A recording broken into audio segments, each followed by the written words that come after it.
Good afternoon or good evening, good Merry Christmas to you all. It's Saturday, December the 23rd is you know the deal here.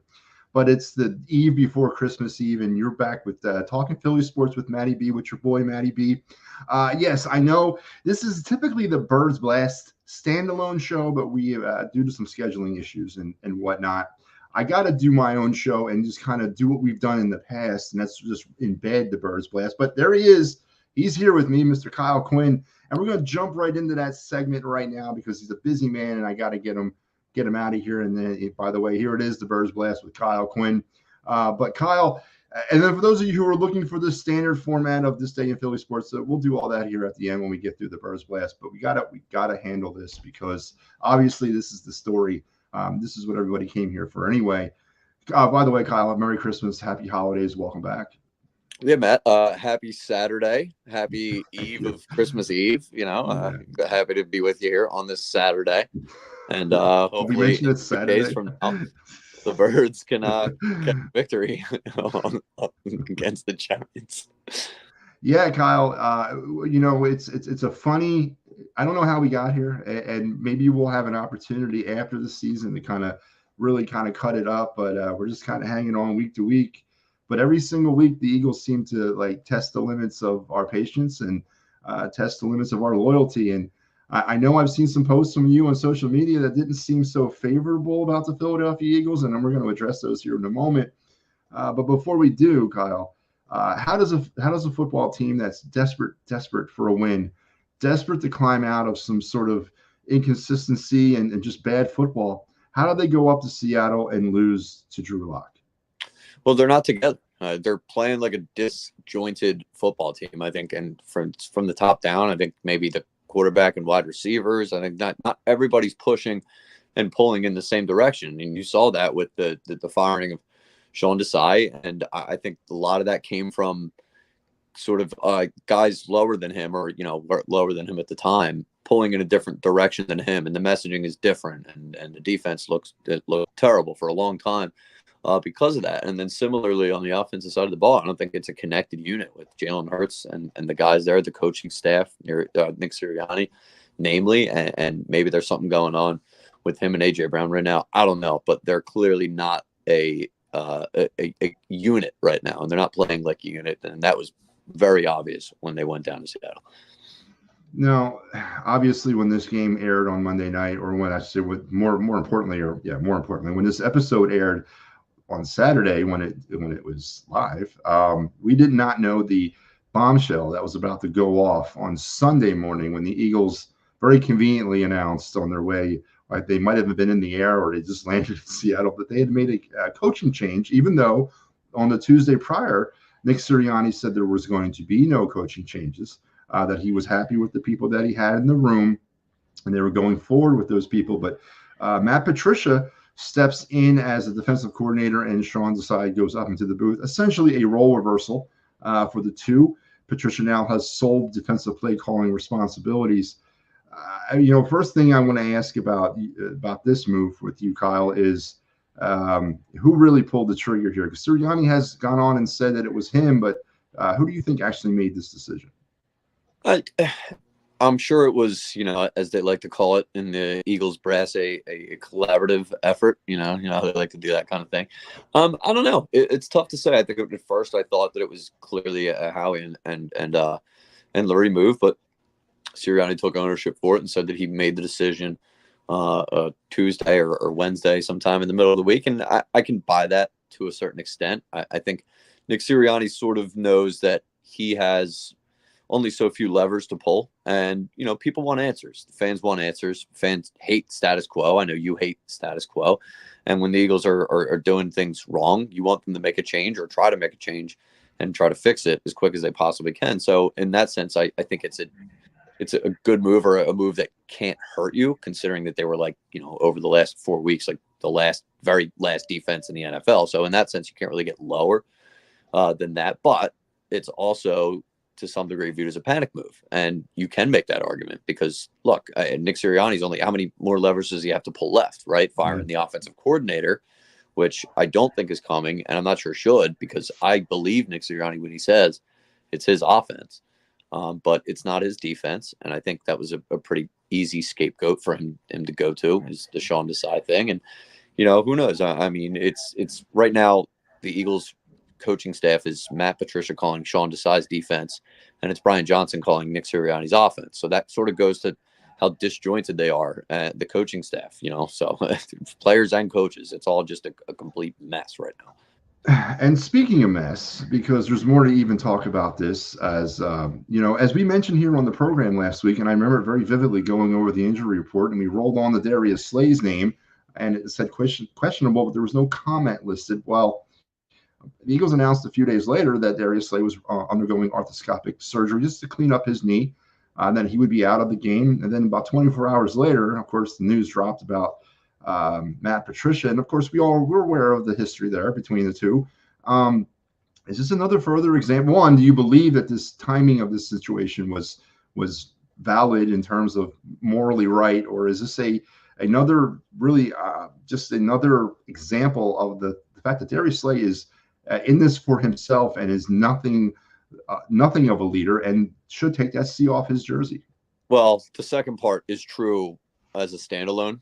I don't think Darius Slay is a very good leader, and I don't think he's deserving of having a C on his chest or being a captain. But I actually do believe that the timing of the surgery is purely coincidental. I just do. I mean, this is the sort of thing where it looks like Darius Slay his knee was bothering him for a few weeks. And I guess they decided better to get the surgery after the tough stretch of games, like, the Niners, Cowboys, and then Seahawks. And then when he got these last few games, you can maybe miss one or two of them, we'll see, but get him back for the playoffs. So the timing of that and the organization feeling as though that they need to make a move and make a change, I think they're coincidental. I did hear Matt Patricia talking when he spoke during his coordinator press conference, and he said that they're fine, and I believe him, because I think we haven't really seen or heard anything about it all season, and I don't think he really had too much of I'm sure bygones are bygones at this point, so I don't really think the timing had anything to do with each other. I disagree. I think there's more. I mean, maybe not to the extent a lot of people are saying it. It's just that, Darius Slay, we mentioned this. If there's a player out there, maybe more so than Slay, is A.J. Brown, but both those individuals need to stop doing things that are consistently putting them in the crosshairs of this fan base, regardless of whether or not it's true or not. But, the inclination is there's something nefarious going on, or something, motivating them other than being part of this team. And it's a bad look for a team, as you mentioned, is disconjointed and going in different directions. And, I don't know if the head coach, he was asked about it, I think it was on Wednesday, in his press conference, if everything was okay. He kind of said there was a lot of frustration and emotions going on. But Kyle, I believe that it's tearing this team apart. Yeah, I mean, they look like a dumpster fire right now. There's no question about it. But, I mean, at least in terms of Patricia, they don't even make the move to bring him in, if we're being completely honest, if there was something seriously going to be wrong between him and Darius Slay. So this whole thing, I think, is sort of much ado about nothing between him and Patricia. But you're right about Darius Slay being not a very good leader, and I think he's a me guy. I think A.J. Brown sort of shows similarities in personality to Darius Slay, and I think that stuff in its own right is a sign of dissension, or a sign of a disjointed football team. Yeah, it is. And with all that being said, they had to go play a football game on Monday Night Football in Seattle. And Kyle, on the first drive, the opening drive of the game, I finally got my wish. I finally got a competent, effective touchdown opening drive opportunity where the Eagles looked like, okay, here we go. We're back in business. It's going to be good. It's going to be we had motion at times in this drive. We had some creativity. We did have a Jalen Hurts touchdown and whatnot, and we were up 7-0. But Kyle, that was really, I mean, if you want to kind of fast forward a little bit, that was somewhat the highlight of the game, because as this game wore on, the Eagles went back into their old habits. Seattle Seahawks are not that good of a football team, but they struggled to stay ahead of them, and then obviously Seattle came back and won. Why can't this football team be consistent on anything, Kyle? Why are we slipping back into these old habits every single week? Well, at least in the case of Monday night, Hurts played horrible after the first drive. And I think what some people are missing, just because the points aren't there and the touchdowns aren't there, the Eagles have started off these games strong on offense. I mean, they went right down the field against the 49ers. Granted, they didn't get in the end zone. They had to kick a field goal for whatever stupid reason, penalties, something like that. Dallas, all the way down the field. Hurts fumbles, right? This game, all the way down the field, they just happened to get a touchdown this time. They're shooting themselves in the foot. A lot of it has to do with the quarterback. I mean, the biggest difference from this year to last year is Jalen Hurts is turning the freaking football over. I can't say that enough. Like, he's killing this team with the amount of turnovers that he has. Those 2 interceptions, totally unacceptable. I mean, the Quez one, whatever. Like, the next time Quez Watkins fights for a deep ball is going to be the first time Quez Watkins fights for a deep ball. But the second one to A.J. Brown is just completely inexcusable. You need 10 yards at least to get into Jake Elliott's field goal range. You had timeouts. You just can't do that. I know he wanted to be Michael Jordan and have his flu game. But I mean, that stuff, you can't have it, man. You got to just take what the defense is giving you. So I think a lot of the struggles on offense and the inconsistency comes back to the play of the quarterback. Let's keep on the offense here for a moment. You mentioned the elephant in the room. Now 21 turnovers on the season, averaging about 2 a game. That's a stat that we've talked about in nauseum week after week, saying they got to clean it up. They haven't up to this point, and we're going into week 16.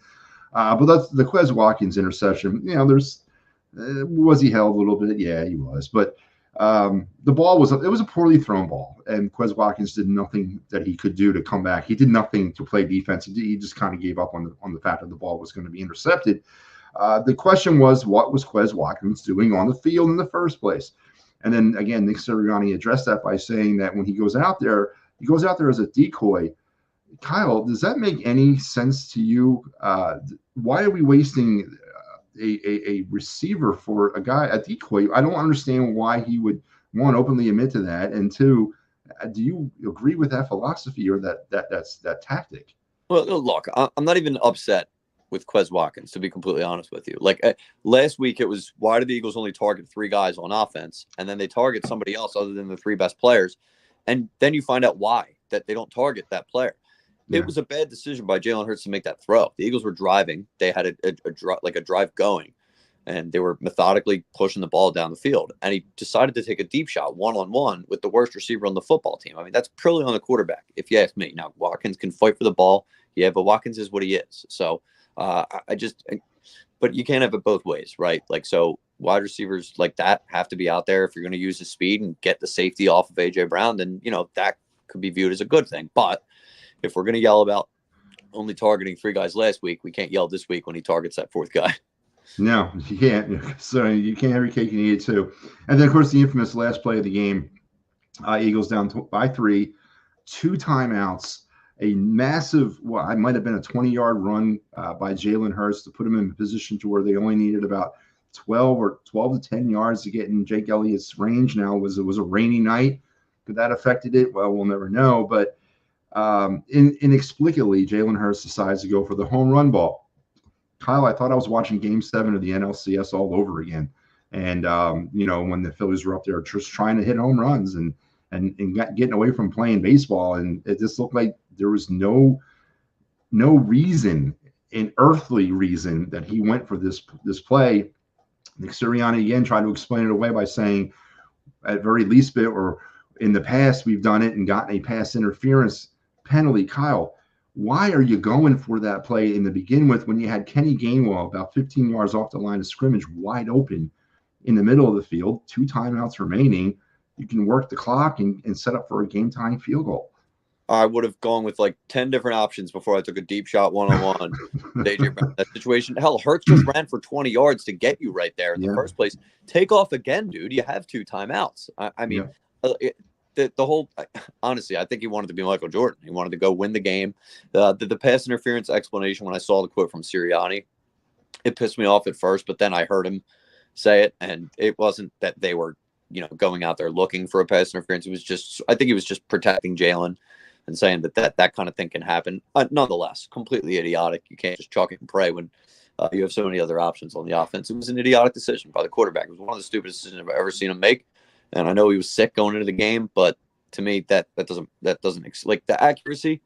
I was ready to excuse for Jalen Hurts for being sick. He looked a little inaccurate. And I was like, okay, you know, he's under the weather. That's whatever.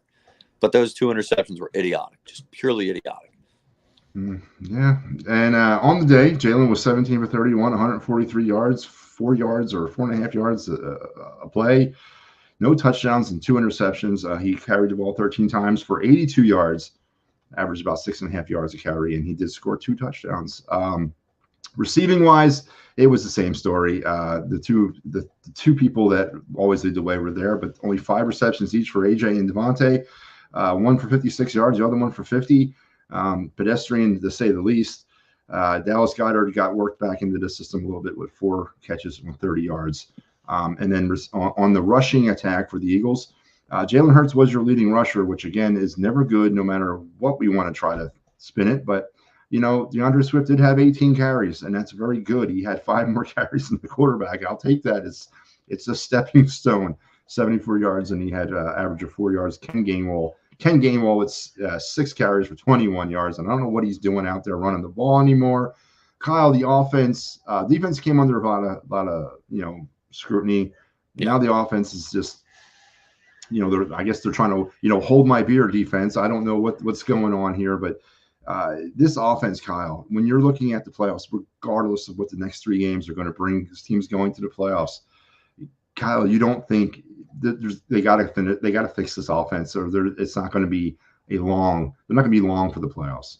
No, well, if they don't fix the offense with the way the defense is playing, they'll be one and done. I mean, you can make no mistake about that. But I do think the offense is, at the very least, more in between what we've seen the first, 11 weeks and what we've seen the last 3 weeks. I don't think they're this bad. They can't be, right? I mean, there's too much talent on the offense to be playing this bad, and for this to be who they are. I just think they got to get together. Like, whatever that takes, whether it takes the quarterback calling out commitment, I don't know, but not good enough on Monday. Not good enough at all. It's like Witherspoon, their rookie cornerback, excellent player, was out. Tariq Woolen was like Malcolm Butler's Super Bowl 52 bench, only played 2 drives, and Jamal Adams was out. So pretty much nobody on that secondary back there for Seattle.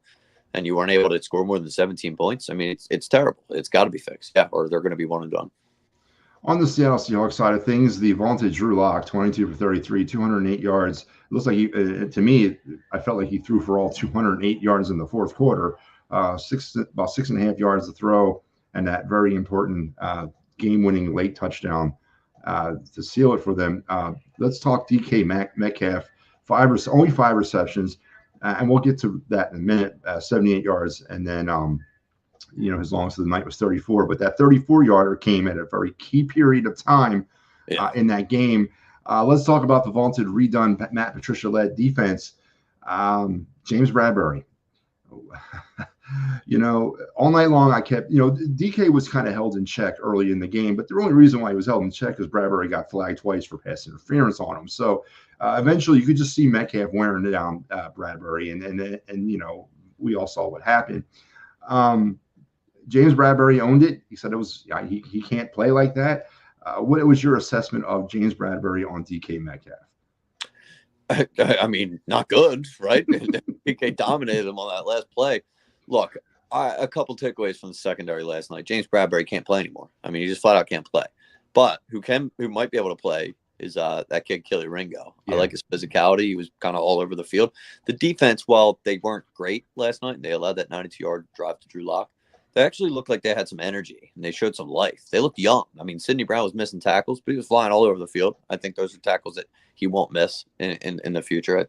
He's never been that guy in college. I don't think he'll be that guy in the pros. So I saw some good things out of the secondary. Now, when Slay comes back, what do you do with James Bradbury? I don't know, but they did get some good news on the injury front in the secondary too, which I'm sure you'll get to. But I'm pretty much out on James Bradbury at this point. I don't know what the hell they're going to be able to do with him. You mentioned Keely Ringo. Nolan Smith also had some moments in that game that were, positive moments. Sidney Brown was up and down all night. He's making plays 1 minute, and then he's not being able to tackle the next minute. Not really certain where that is. But then, I mean, obviously, when you look at the play of Ringo and the play of Brown specifically, I mean, there's something there to work with as the defense moves forward into next season, when some hard decisions might have to be made about the secondary going forward in this season. But Kyle, Drew Lock, Drew Lock is hot garbage. I mean, hot trash. No offense, Drew Lock. I don't know you personally, but as a quarterback, he did absolutely nothing all night long.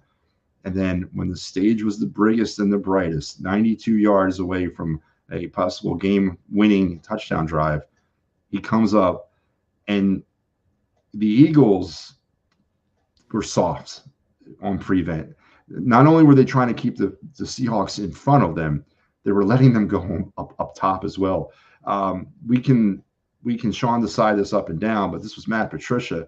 What did you see out of that final drive, or not see out of that final drive from the Matt Patricia-led Philadelphia Eagle defense? Yeah, well, it's tough to put a lot of it on Matt Patricia. He's not able to install a defense in the week's time he was able to get here. He quite literally is calling plays off of Sean Desai's defense.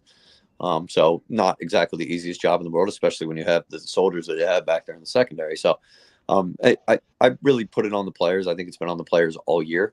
Not that Sean Desai was doing a really good job, but they just don't have guys back there in the secondary. It looks like the guys that they had are getting a little bit old, and the younger guys aren't quite ready to play just yet. So, yeah, I mean, that was Seattle's strategy the whole game, was to kind of keep it close, keep the Eagles within punching distance. And then on that last drive, I mean, they targeted James Bradbury twice, converted 2 3rd and 10s, one to DK and then one to Jackson Smith and Jigba to end the game. So, talk about one of your worst players in your secondary being targeted. Like, it's not good that it's James Bradbury, a guy who's out there starting every week. Man, just think we could have had DK Metcalf and Justin Jefferson running routes for us. I don't think we'd be talking this stuff if those two were here, but I might be wrong. But anyway, all this resulted. Matt, we do it. We have AJ Brown and Devontae Smith. No, do we really though? I mean, what are they doing? You think we think we'd be saying something different about Metcalf and Justin Jefferson right now? Quarterback can't get the ball. Yeah, that's a good point. I mean, we talked about this back when that all went down initially. That what were you going to do with DK Metcalf if we had him here? Nobody can get him the ball. I mean, you got a point there. The Eagles would still be struggling if those two were here. I'll give you that, Kyle, because the play calling or the quarterback play or a combination of both is just not working right now. I'll give you that. Well, thank you, Matt. I appreciate it. All right. I'm not. I can admit when I'm wrong, but or made a mistake sometimes. But all right, Kyle. The X factor for me in this game, pure and simple, is the damn turnovers. You just can't have them. I don't care who you're playing in the NFL. You can't turn the ball over, and your quarterback needs to stop doing it. He's doing it at an epic rate this year, and he looks humbled. He looks lost. He looks, I don't know, scared is the word. He needs to loosen up that damn chin strap. Looks like he's choking him out there. He looks every bit like the 2021, like week 1 through 5 Jalen Hurts, in my opinion. Yeah, well, he doesn't look good. This is not the best version. This is maybe the worst version of Jalen Hurts we've seen since 2021. It's not the end of Jalen Hurts. I don't think it's a nail in the coffin. Like, we'll see, right? Like, this is sort of going to be the inciting moment or the inciting action of the Philadelphia Eagles season right here. How are they going to handle this awful losing streak? Are they going to totally bottom out and flame out and be a dumpster fire and be one and done in the playoffs? Or is this going to be able to be a rallying cry? Like, they're loaded talent, like with talent on offense. They just have to make sure that they're together. So I don't know what it's going to take, whether, like we talked about, the quarterback calling them out in the press conference, or them just going out and whipping the New York Giants ass. Maybe that'll, they got to sort of see one go in, like a basketball player struggling to get a shot. But, I don't know. I don't know what it is at this point. I don't know either, Kyle. Let's look at some stat rundown because we do it every week. Red zone, 2 for 3 on the night, which is, is positive, but, 31 for 51 on the season now, up to about 61%. The points, the Eagles scored 10 first half points now for 167 on the season. They're averaging about 12 points in the first half. In the second half, again, another 7-point effort, now 199 points on the year, averaging 14. So they're averaging 12 points in the first half and 14 in the second. That's too close for me to think that's anything but what this offense is. Penalties, they were 5 for 40, 79 penalties now for 663 yards, 5.6 penalties on the season, or average per game, for 47 yards. They did not force any turnovers on Monday night. They only still have 15, which is down to about 1 a game.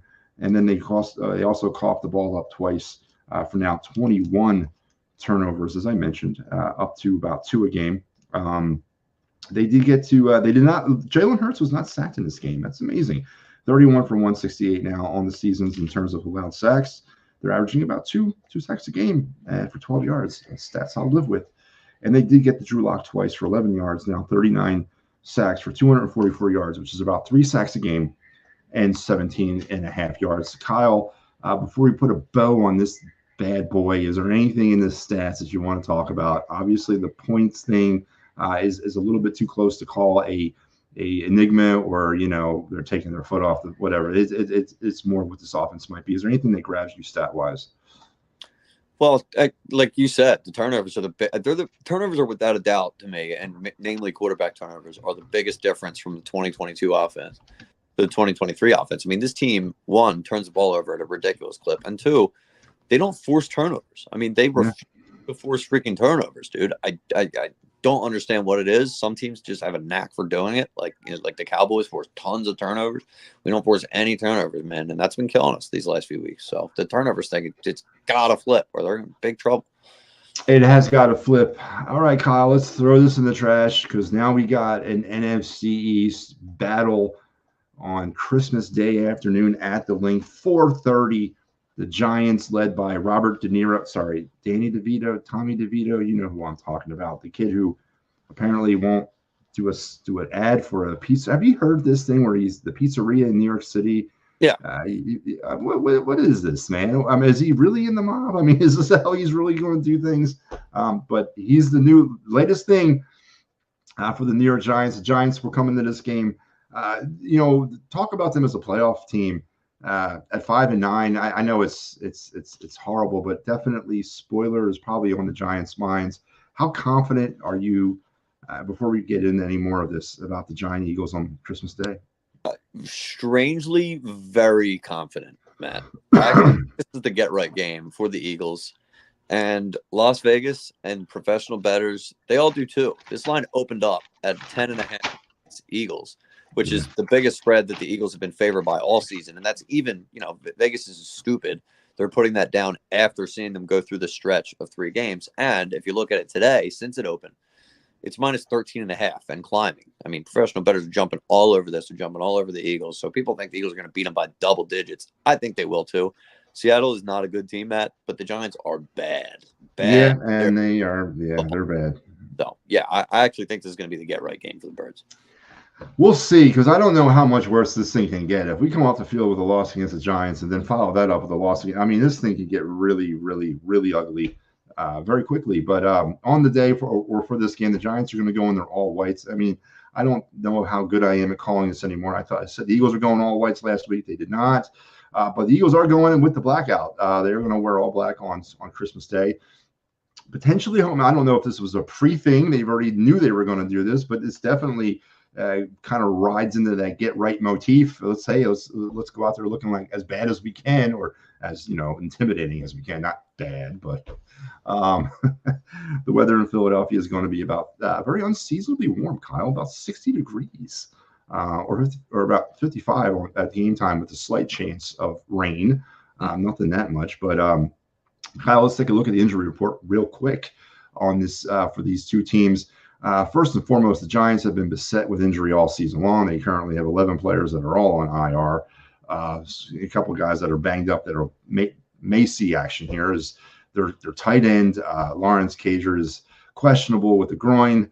Then you got Raheem Nunez-Roches. He's their defensive tackle. He's questionable with a knee. Matt Breida, their running back, is questionable with a hamstring.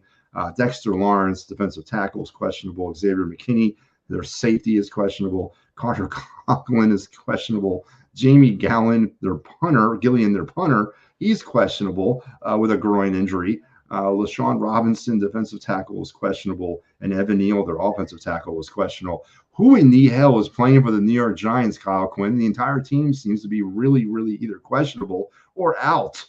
Yeah, I mean, the significant one there is Dexter Lawrence. I mean, he's one of the players on the Giants that's actually really good. And I know it looked like Cam Jurgens is going to play. You'll get to that in a second. But they're having a little bit of interior line issues on the Eagles. And if the Giants were going to go in this game trying to take advantage of that, they're going to need Dexter Lawrence. So that's going to be the one to look out for.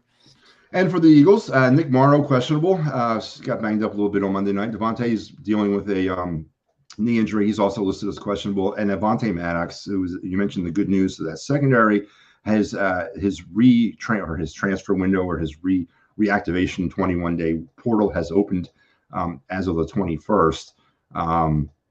Kyle, do you think he comes back on Monday night, or is he maybe a week or so away? What do you think? Well, he practiced in full this week, which is Yeah, a really good sign for him coming back. I know he's doing side work toward the end of last week, and now this week they're activating his window, and he's practicing in full. So that's a really good sign for Maddox to return. Huge boost for the secondary, man. I mean, he's a very good player. I know we can't stay on the field, but absolutely. it doesn't give them flexibility back there with him. But now they might be able to take Bradbury off the field sometimes and get one of those younger guys in who look a little more sprightly out there and get them some reps before the playoffs start. Some more offensive line news. Landon Dickerson's going to be down for a minute with thumb injury, but they've reported that it's going to be minimal time. I'm not certain, Kyle. I don't think he'll be available for Monday, but I mean potentially next week against the Cardinals. Yeah, it doesn't look like Dickerson's going to play this week. I don't know. It was weird. My Lotta was on WIP, and he sort of was like laughing at like, or he'll play this week, So I don't know. I know they chat, but I'm not going to count on it at this point, especially if he's not practicing. But you never know. I mean, those big guys with thumb injuries might just wrap it up, put one of those big clubs on it, and see if he can go out there and fight with that. I think if he does have to miss one game, Steen will do a fine enough job. Ropet will do a fine enough job, especially if we got Juergens back on the other side. I think they'll be able to rock out for a game without Landon. And as you mentioned, the questionable status of Darius Slay still listed on the injury report as questionable with no comment, and Zach Cunningham as well still listed as questionable. So obviously, I mean, you don't have to be a physicist to see that the Eagles are, in a lot better way medically than the Giants are. And once again, another narrative that the Eagles should win this game on Monday. Monday, yeah, I keep on forgetting this. Monday.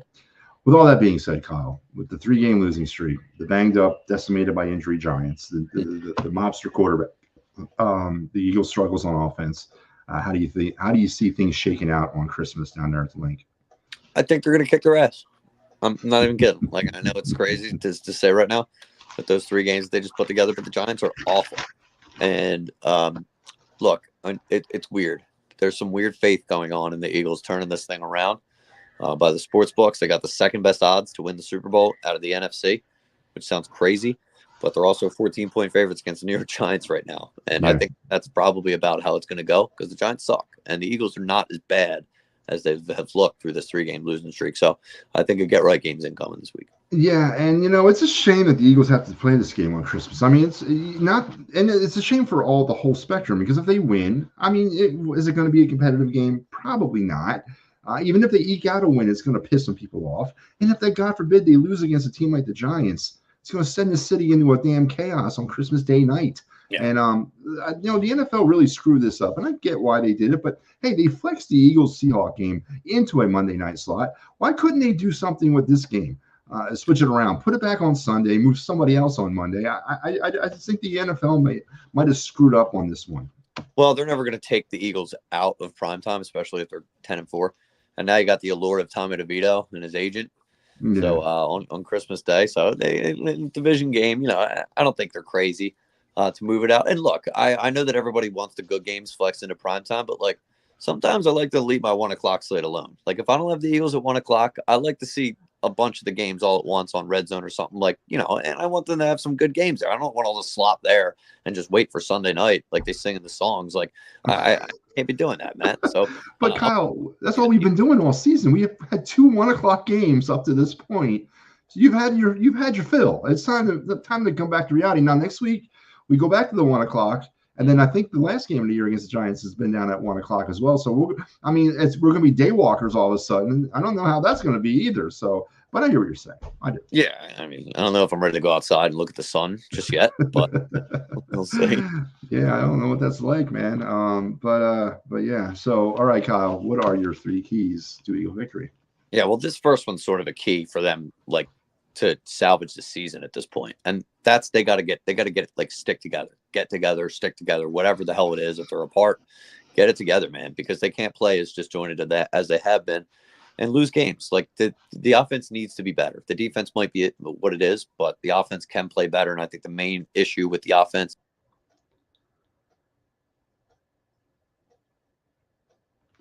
Oh, I lost Kyle there for a second. Kyle, where you at? You back? Yeah, sorry. Lost you there, Kyle. You good? Yeah, all good. I don't know if anything happened on my end or what, but anyway, they have to stick together as an offense because the offense is going to be the unit that has to carry them the rest of the way if they want any shot of doing anything. Look, the Chiefs last year, 29th ranked defense, won the Super Bowl because they had a prolific offense. The Eagles have the talent to be a prolific offense. The only way they're going to be able to do that is if they stick together. And the other thing I need to see them do, and Hurts needs to do this especially, but he needs to start just taking what the defense is giving him and not be hunting for those explosive plays all the time. The Eagles are trying to live off explosive plays exclusively. And the thing that I thought Jalen Hurts was really good at last year, and the thing that people started comparing him to Tom Brady for, was the fact that he just took what the defense gave him. So I need to see a lot more of that. And the last one, Matt, we've been talking about this all season long, and especially today. Like the freaking turnovers, dude. First, both sides of the ball. Stop turning the ball over. And for the love of God, force a turnover. Like I can't take it anymore. I can't keep watching these teams drop up and down the field and just death by 1,000 paper cuts and without anything, without you being able to do anything. It's the most painful way to lose a football game. So please turn the ball over. And please, Jalen Hurts, stop making stupid decisions and hold on to the damn football. Yeah, Kyle, these are all great points or keys to victory, and they nest with mine. Kind of going off of your point, my number 3 key to Eagle victory is, I said this last week against the Seattle Seahawks, do not take advantage of the injured Seattle secondary, and they tried to, and it didn't work. I'm going to say it again. Don't take advantage of the entire injured New York Giant football team. Just take what the field gives you, and death by 1,000 paper cuts. We can do that too, We can play small ball and football, and why don't we do that? Let's wear our defense down. Let's try to work clock, keep their offense off the field, and do what we should be able to do very handily against a team that's not that good. My number 2 key to Eagle victory is Tommy DeVito needs to see what the Philadelphia sky looks like all night long. He needs to be on his ass, on his back. He needs to be running for his life. They need to really kind of sell out against this Giant offensive line and just hit this kid in the face, put him down on the ground, end the good news story, get a contract put out on them or whatever the case may be. But they need to harass this kid and make him understand that life as an NFL quarterback is not all that good. And then my number 1 key to Eagle victory is, come on, the Giants. I mean, that's really all I got to say. That's a good one. I mean, the last one is like last week it was, you can't possibly lose to Drew Lock. You can't possibly have a 92-yard touchdown drive to Drew Lock, right? Yeah. Right. And now we're staring down the barrel of Tommy DeVito, the guy who tried to shake down a pizza joint not too long ago. Thinks he's in the mafia. So I'm with you there. You can't have that. And the other thing, to your first point, like, the best the Eagles offense looked really all season long was when they're having these long, sustained, physical, methodical touchdown drives. Like they had twice in the beginning of the Seattle game with DeAndre Swift running the ball real effectively and then being able to punch it in the red zone. And they were doing that a little bit earlier on in the season. They got to get back to that, man. They do. They absolutely do. And if they do, they will at least put themselves in position to win this game. Now, whether or not they seal the deal, that's a whole other bag of mental wax, but we'll take one step at a time. All right, Kyle, your score, your prediction, your MVP. Let's remind the folks at home where we are in this game right now. Kyle, Quinn, and me both. We had the Eagles last week, and we both suffered the loss. Kyle's now 9-5. I am now 8-6. His MVP was guess who it was? It was Jalen Hurts, and so was mine actually. And neither one of us won that. So we got to do this, Kyle, because we got to be fair and impartial. I'm going to say, do you want to DK Metcalf or Drew Lock? Who do you want to give it to? I'll give it to Drew Lock. I mean, yeah, I think DK didn't even get the game-winning touchdown. I'll give it to Lock. All right, so Drew Lock is the guy, but let's focus on this week. Kyle, give me your prediction score and your MVP. All right, well, like I said, I think the Eagles are going to do exactly what the sports books think they're going to do, and I don't know which way they're going to do it. It's going to be one of those low-scoring things. I think it's probably going to be more like Eagles 35, Giants 20. I don't necessarily think the Giants are going to be held to below 20 points just with the way this defense is playing. You never know. Garbage time stuff. Maybe one of those Eagles offensive touchdowns, or maybe one of those Eagles touchdowns will be a defensive touchdown. But give me 35-20 Eagles, and then go bounce back game for my boy. Why not? Back to the jail. Kyle, you weren't consistent all year. You have gone against the grain. You had Hassan Reddick 1 week. Yep. You had Slay 1 week. So, but other than that, you've been very consistent. And look what I did to Jalen Hurts, Matt. Look what I did to him. That's right. You messed up his mojo. I'm going to go 21-10 Eagles as well. I just can't. I could accept to go into the Pacific Northwest, a hostile environment in the rain in Seattle. We never win there. I can kind of let that kind of process a little bit differently, but I can't process losing at home to the New York Giants on Christmas. I just nowhere does it factor into my way of thinking So I'm going to go Eagles 21-10. And I think Devontae has a good he has his get right game because he's been kind of the odd man out here, not getting the looks, not getting the well, I don't know if he's getting the looks or not, but he's not getting the ball. And I think he has a big game. Well, yeah, I think one thing we can both agree on is that the Eagles need this, whether it's beating them 21-10 or 35-20. The Eagles need to go out there and dominate the New York Giants. They just do. Like you said, the Seattle thing you can always sort of accept. You're going on the road, not a good team, but the Giants are a bad team, so they need to beat a bad team and make them look like a bad team. Yeah, and now that the gauntlet is over, Kyle, 3-3, I guess now was the score. We both said that 3-3 was not going to be acceptable, even back before the gauntlet started, and obviously we sit now 10-4. Yep. My question of the week is geared towards that going further. Nick Sirianni was very adamant this week by saying he's not looking past the Giants. He's not looking at the playoffs. He's not looking at the fifth seed, the first seed, second seed. Doesn't care about any of that. But Kyle Quinn, and you mentioned it on the program a couple weeks back, where maybe being the 2 seed would be optimal for this team, or a better road to the Super Bowl. But if things work out the way they may, and the Eagles find themselves at that 5 spot, Kyle, what regardless of who they play, is that a loss in itself before the playoffs even start for this organization? Yeah, well, I mean, you can't blow the division after having the lead they had, right? And if the Eagles do win out, and Dallas wins out, the Eagles will win the division based on the strength of victory, barring a crazy collapse by the Chiefs. But the Eagles have the strength of victory by a pretty considerable margin. So both the Eagles and Cowboys win out. Eagles still have everything in front of them. And I know Sirianni wants to just look at one game at a time. I don't have to do that. I'm a fan. I think they are going to win out. And I think they have everything right in front of them. That's why they really, it behooves them to stick together. And they got to go out there and put it on display against the Giants that, the 2 seed might be out of their control at this point. It's going to depend on what the Lions do. Because the Lions now, by the Eagles losing this week against Seattle, gave Lions better control of the 2 seed than the Eagles do. So between 2 or 3, that it can at least be forgivable. But the 5 seed, they can't do it. Yeah, again, and God forbid, I mentioned this a few weeks back. That 94 7-game losing streak to end the season is nothing that I want to relive ever again. I don't ever want to go through that. It was bad. It was bad on all kinds of levels. But to have it the way it would happen this time, where they would lose it, and then that final 7th game be the playoff loss, that's a whole other level of bad. And that's worse than it was in 94. They didn't get to the playoffs at 7-2. They finished out the string and they were done. But if that's what happens here, Kyle, I don't know, man. I don't want to know what that's going to look like at the end of or mid-January when we're talking about that. But you're right, though. The 5 seed ain't looking good for this team on a lot of different levels. And last thing I'm going to talk about, and I'm going to let you go. I debated on not asking this, but I'm going to ask it to you anyway because that's what I do. I stir the pot. Kyle, and I want you to put this in context. I don't want you to run with this verbatim of what I'm saying. I want you to kind of try to think of what I'm trying to say here. Carson Wentz, all right, and you probably know where I'm going with this right away.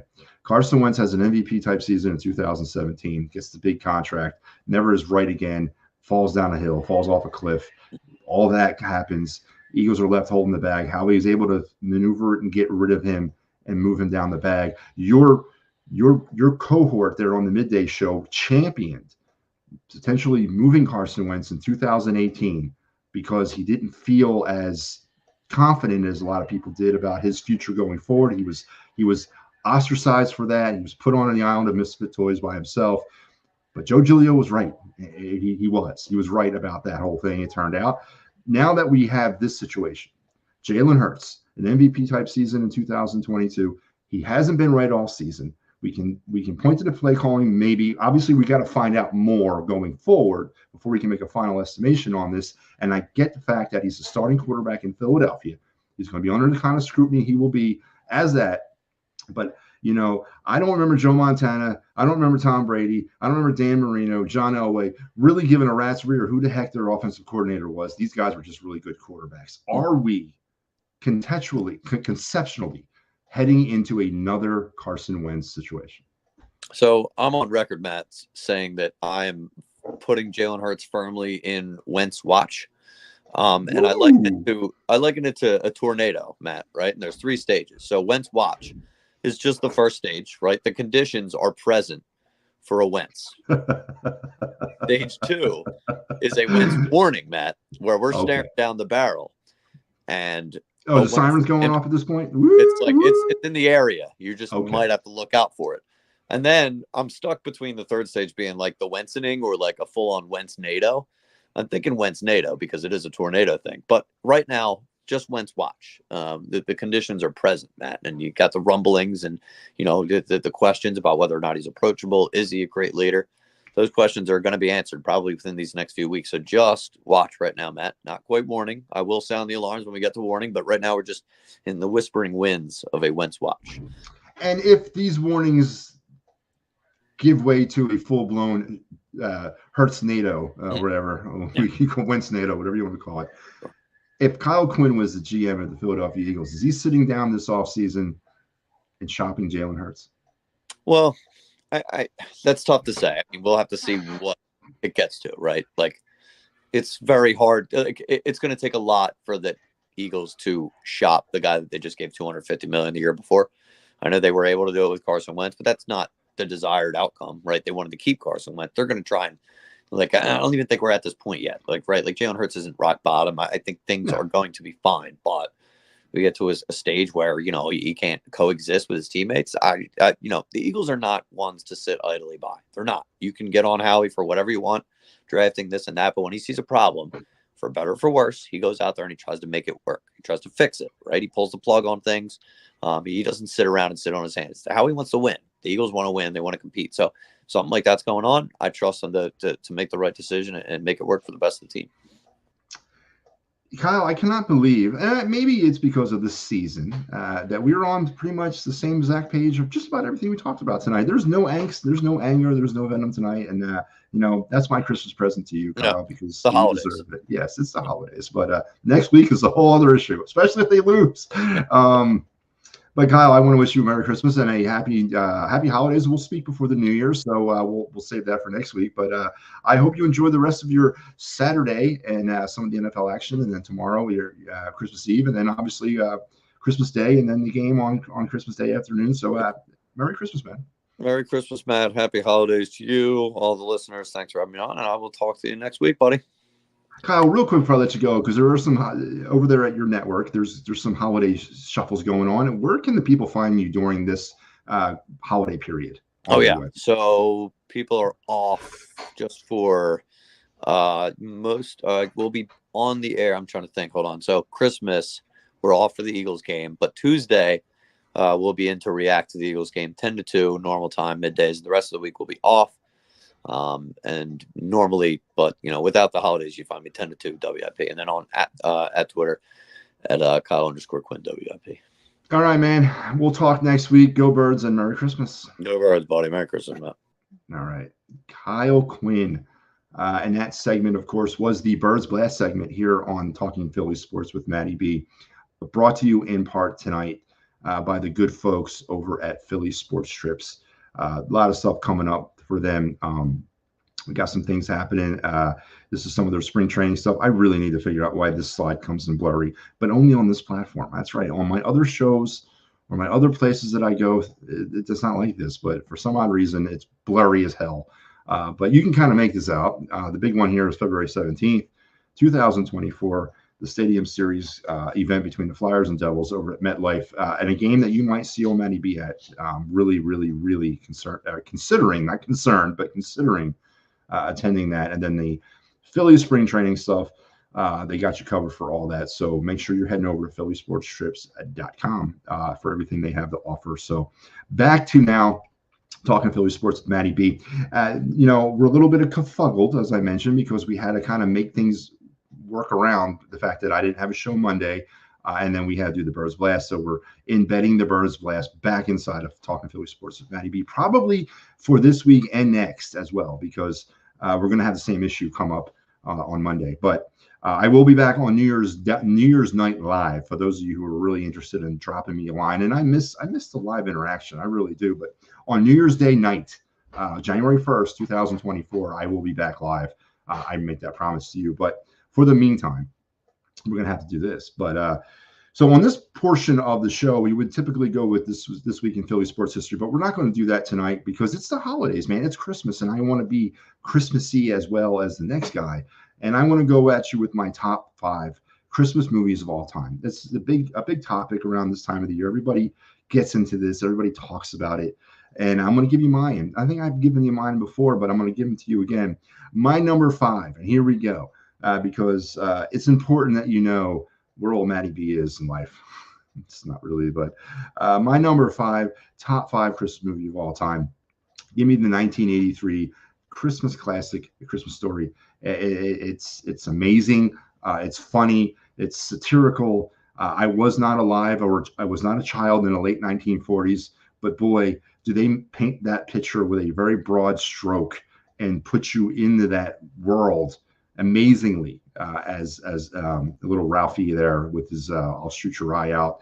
Of course, over the years now, it has been completely watered down and saturated in your brains now that it's not even, I really can't watch it anymore because it's so ingrained in me. But it is a masterful movie. So that's my number 5 of all time. Number 4, I'm gonna go with A Christmas Carol. You got to have the Christmas Carol of some rendition of that movie on anybody's top 5. It's got to be there. I'm gonna go with the 1955 version of the Christmas Carol because that to me was the best version of all of them. It had a lot of the old stuff about it. It had more. I think it had more true to what Dickens wanted to say in the story translated onto the big screen. So I'm gonna go with that as my number 4. My number 3. Again, I kind of went back and forth with this.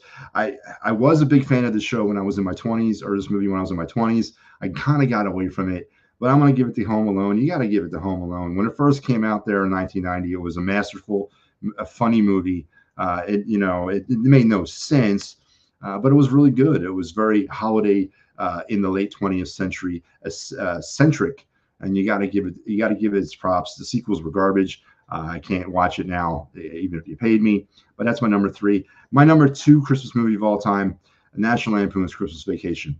Hands down, the best vacation movie ever.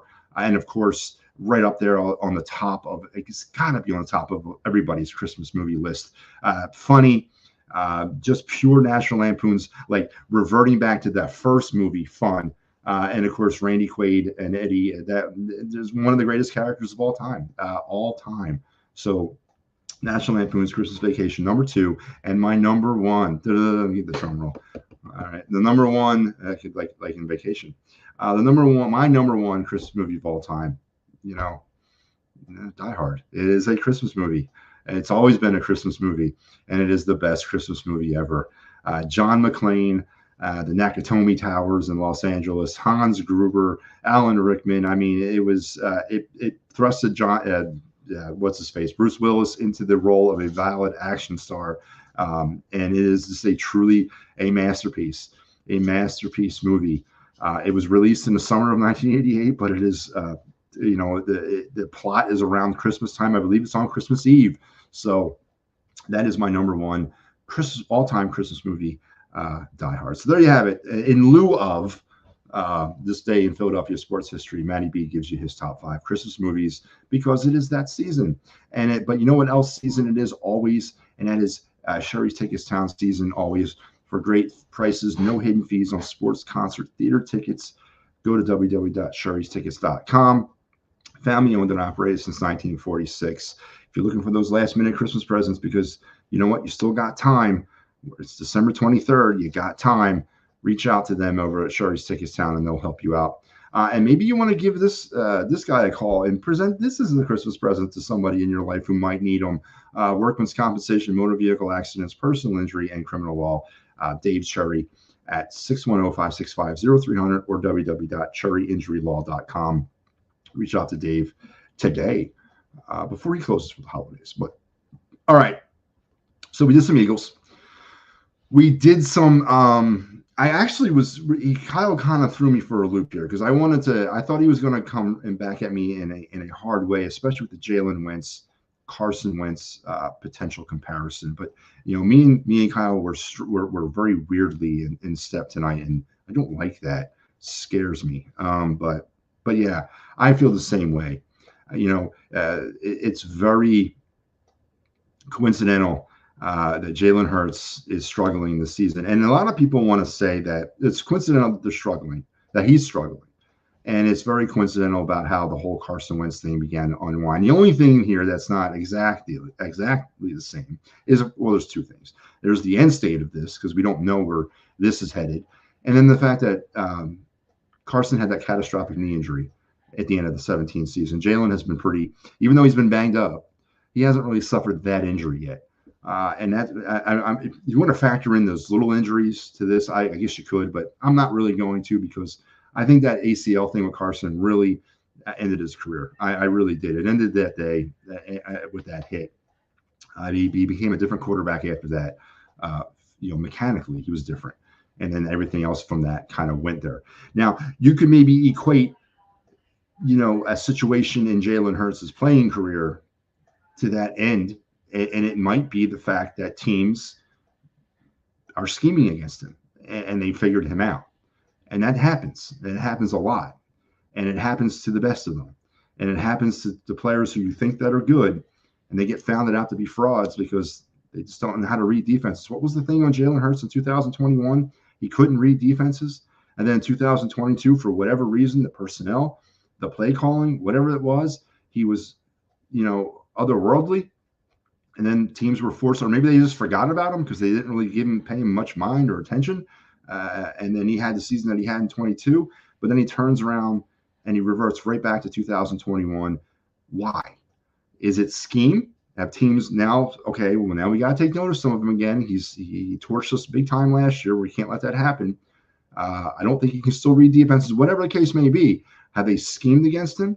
The talent's the same as it was in 2022. The play caller is different. So is it Jalen Hurts, and then we'll get to this here in a second, but let me finish the Carson Wentz thing. But now we've seen him struggle all season. And again, I want to preface by saying that it's nothing in direct relation to the last 3 weeks. This has been an ongoing thing all season. He's not been right all year. The offense has not been right all year. Is that scheme? Is that is that offensive coordinator, or is that personnel? Again, the same personnel are here that were here in 22. So something to definitely keep an eye on. And I like that tornado analogy that Kyle gave about the tornado watch thing. I definitely think it is definitely that moment right now. We are in that watch mode. So good one on Kyle, man. That's why he gets paid the big money over there at 94 WIP. But my last thing for tonight, as we will wrap things up on this December 23rd, your Philadelphia Flyers. Now, as I'm talking to you, I don't have the Flyers have actually played 2 games since.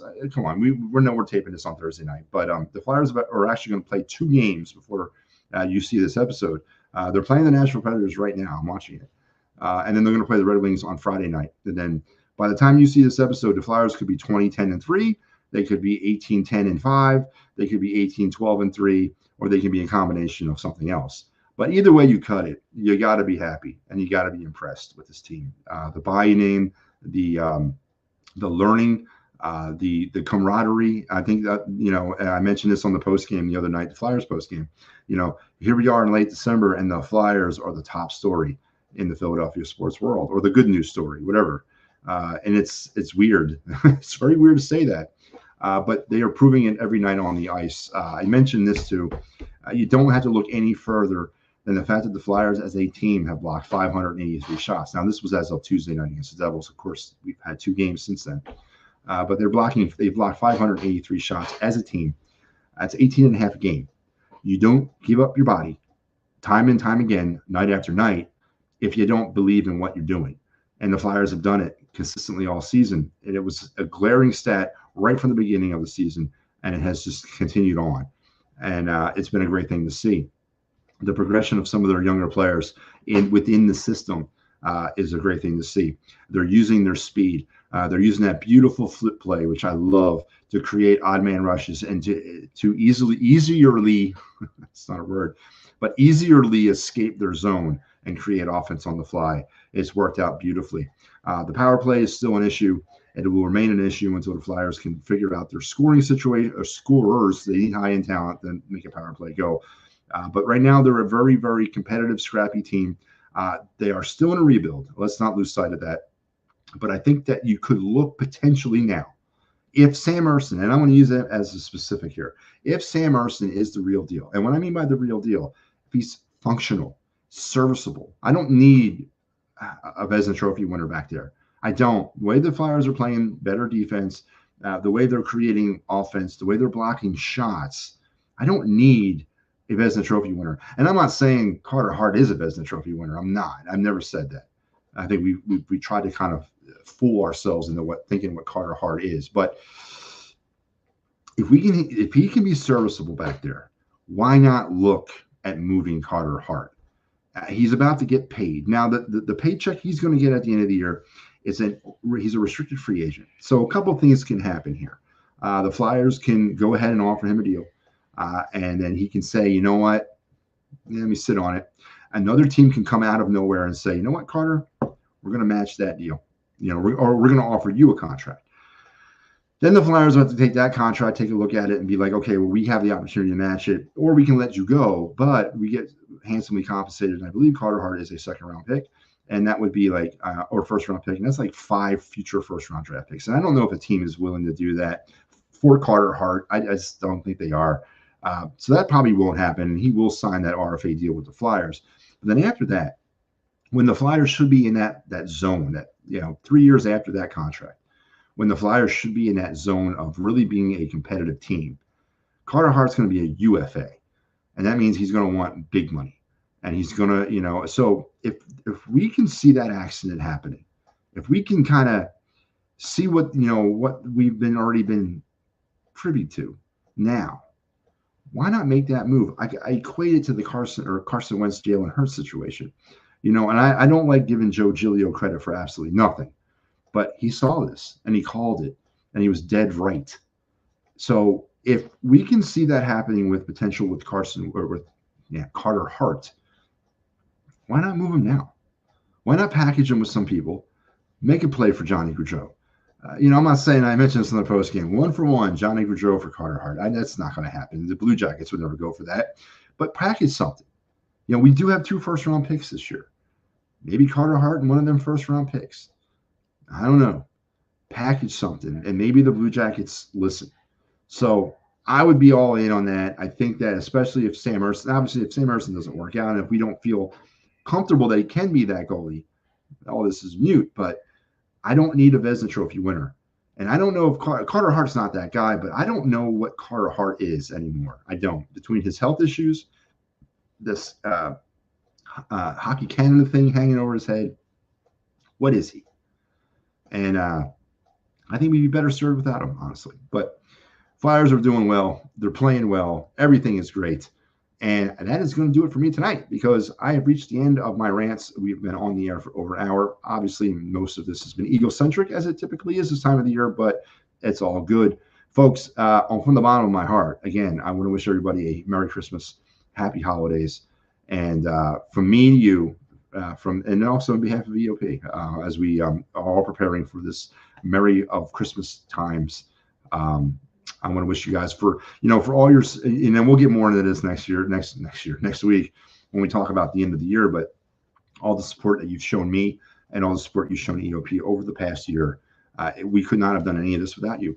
So continue that, but take a break on Christmas, enjoy some time with family and friends, and enjoy hopefully some good Eagles football too. So until we talk again, which will be about next Saturday, you know what? What did they say? I mean, what did they say? Oh, yeah, that is the news. And I'm out of here. Merry Christmas.